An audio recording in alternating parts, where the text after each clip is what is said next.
Talvez, muitas das vezes, não questionemos a questão de se um princípio ético tem que ser feito ou não, mas como ele vai ser aplicado. E é sobre essa discussão, entre outras coisas, que o utilitarismo quer conversar hoje, que é o tema da nossa aula. O utilitarismo é uma corrente filosófica do ramo da ética, especificamente, ou seja, sobre o certo e errado, que compõe, talvez, um dos aspectos mais práticos da nossa sociedade. Ou seja, será que dá para colocar em prática alguma das ideias malucas de alguns filósofos sobre o que é certo e errado? E aqui a gente pensa principalmente na ideia do Kant, que é a menos prática. Será que a intenção realmente é um fator determinante para o que eu vou fazer? Pensando nessas estruturas, pensando na ideia de praticar a ideia ética, lembrando, isso não é algo ligado à filosofia desde sempre, porque os filósofos, desde o princípio, desde Platão, já sacam que a ideia da teoria tem que ser atrelada à prática. Talvez uma fixação dos autores no desenvolvimento da teoria e um não cuidado, talvez, dos políticos, ou não um entendimento político para poder aplicar essas ideias, tem criado essa distinção, mas teoria sempre foi focada na prática. Tá? Isso não é uma questão inventada pelo marxismo, na verdade é uma crítica do marxismo de algo que se perdeu, tá? Mas desde já de Platão, teoria e prática caminham juntos. Então quando o cara pensa algo, ele está pensando a ser praticado, não simplesmente uma utopia. Mas a ideia é, será que dá para fazer essas coisas? O utilitarismo é uma corrente que tem dois autores principais, Jeremy Bentham e John Stuart Mill. E esses dois autores querem conversar sobre se uma ação é certa ou errada, independente da minha intenção. Que é isso que o Kant falava, lembra? O que é certo ou errado depende daquilo que eu acho, se eu quero sanar um desejo imediato ou se eu estou barganhando com o futuro. Quando a gente pega essas histórias do Maquiavel, do Kant, do Aristóteles, do Sumo Bem, a gente sempre pensa se dá para aplicar ou não essas coisas. O Stuart Mill e o Jeremy Bentham também. Para eles, a ética tem que ser algo relacionado à prática, uma retomada aristotélica de alguma maneira. Então o que eu tenho que fazer tem que ser algo que dá para praticar. Dá para ser, dá para fazer algo que todos se beneficiem na sociedade? A resposta direta é não. Mas o que eu consigo fazer de melhor? Algo que beneficie a maioria e, por consequência, que não beneficie uma minoria. Então esse é o ponto central do utilitarismo dos dois autores. É nisso que eles vão concordar.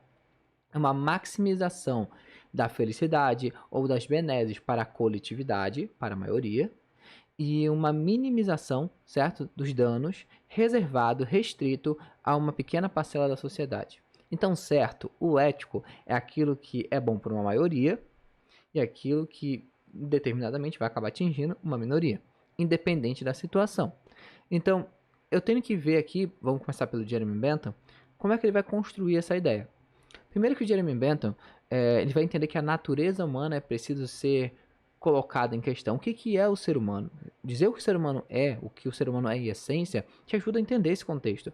O ser humano é em essência guiado por duas forças básicas. Isso aqui você vai ver que é uma constante em vários autores. A dor e o prazer.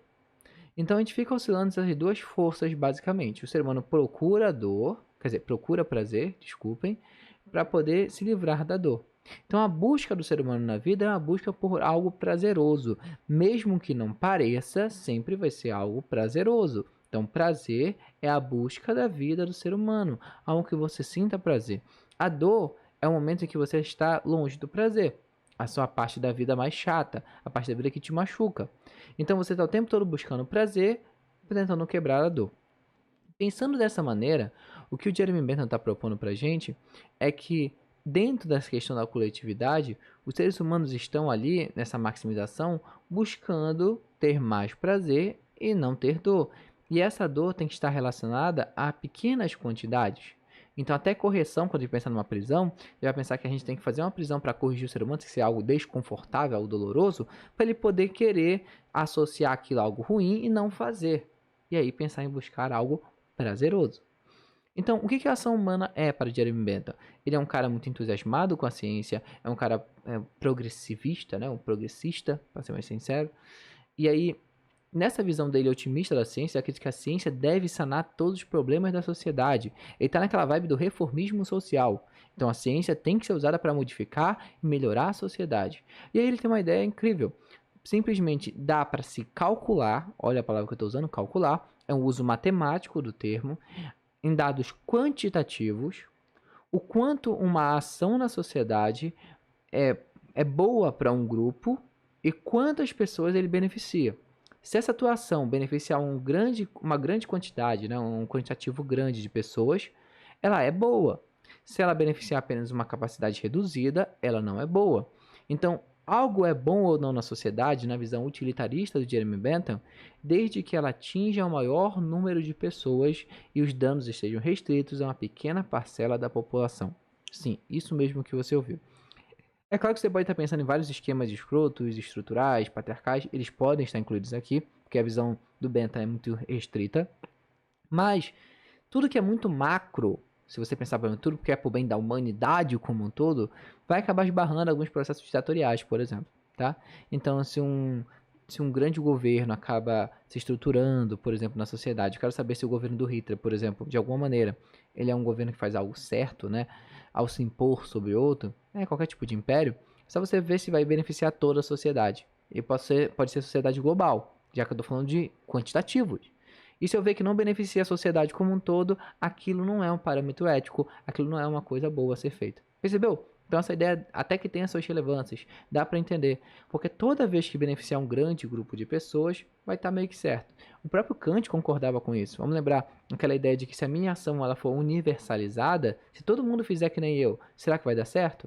Essa que é a ideia central aqui também do utilitarismo. Então uma ação é certa ou errada, segundo Jeremy Bentham, um dos pais precursores do utilitarismo, se ela atinge o maior número de pessoas e beneficia esse maior número de pessoas possível em relação ao menor número que está ali sendo depreciado naquele momento, tá bom?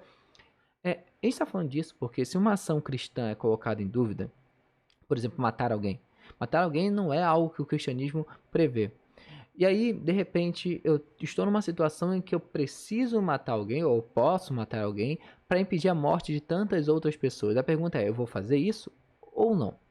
Se eu fizer e entender que aquilo é correto, uma das visões corretas de entender isso é que o utilitarismo me disse que, ao matar uma pessoa, impedir a morte de 30, 40, 50. Então, a ideia do quantitativo, do bem maior, das consequências, da ideia de consequencialismo, tá? É que vai nortear a ideia do utilitarismo. Mas será que se aquilo me beneficiar tem problema? Não.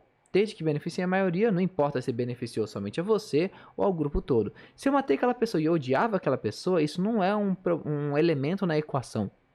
A equação é o número de pessoas que eu beneficiei com aquilo. Eu acabei de matar um serial killer. Não importa se eu odiava ele desde pequeno. Eu matei um serial killer. E ponto. A intenção, a intencionalidade do fato não está colocada na lógica aqui nos elementos dessa equação. Lembra? É um cálculo, basicamente. Ele é muito frio. Bentham também é responsável por uma ideia incrível sobre o presídio, que é a ideia do panóptico, né? Que é uma espécie de torre em que eu poderia vigiar os presos e assim criar uma espécie de controle dos corpos. Os corpos ficariam dóceis, né? Numa estrutura de vigiar sem ser vigiado. Uma prisão em que os caras acham que estão sendo vigiados o tempo todo porque eles não sabem de onde estão sendo vigiados e teriam medo de fazer as coisas pela questão da vigilância. Percebe essa ideia de medo ligado à dor para impedir o prazer?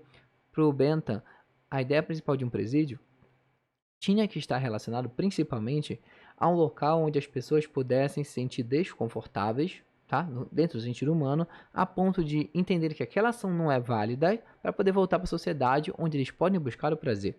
Beleza? Se eu pego agora o outro autor, o John Stuart Mill, o que é interessante é que ele está um pouquinho mais para frente, ele vai pegar essas ideias do Bentham e vai falar, beleza, algumas coisas fazem sentido. A ideia da busca pelo prazer, por exemplo, mas existem pontos na teoria do Jeremy Bentham que são falhos.